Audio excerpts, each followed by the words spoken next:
So hello everyone, हम पढ़ने वाले हैं चरगॉफ्स रूल। ठीक है, ये जेनेटिक्स में आपका एक इम्पॉर्टेंट टॉपिक होता है चरगॉफ्स रूल, और इस पे जो बेस्ड क्वेश्चंस आते हैं वो ज़्यादातर हमें न्यूमेरिकल बेस्ड देखने को मिलते हैं। ठीक है, तो सबसे पहले बात करते हैं चरगॉफ्स रूल होता क्या है। ठीक है, चरगॉफ्स रूल हमें ये कहता है कि जो अमाउंट ऑफ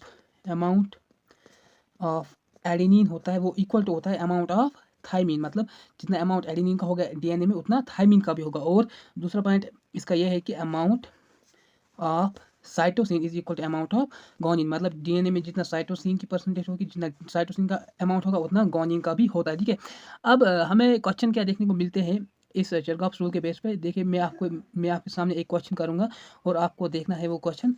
उस तरह के क्वेश्चन हमें देखने को मिलते हैं। ठीक है, क्वेश्चन इस तरह होता है कि अगर फॉर एग्जांपल लेट्स से हमारे पास एडेनिन की परसेंटेज है 20%। ठीक है, तो हमें बताना है कि गोनिन की परसेंटेज कितनी है। ठीक है, हमें बताना है गोनिन की परसेंटेज कितनी है।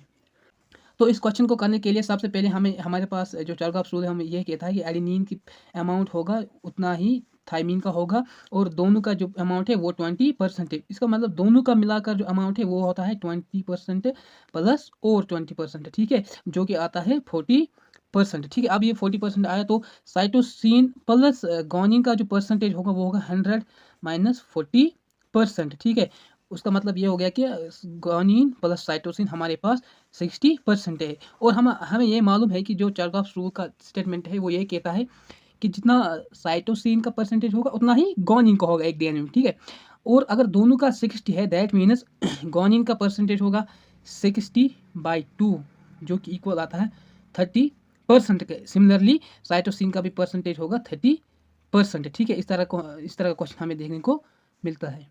So thank you everyone. अगर आप नेक्स्ट टॉपिक आप क्या देखना चाहते हो नीचे कमेंट्स में लिखो। And bye, see you again.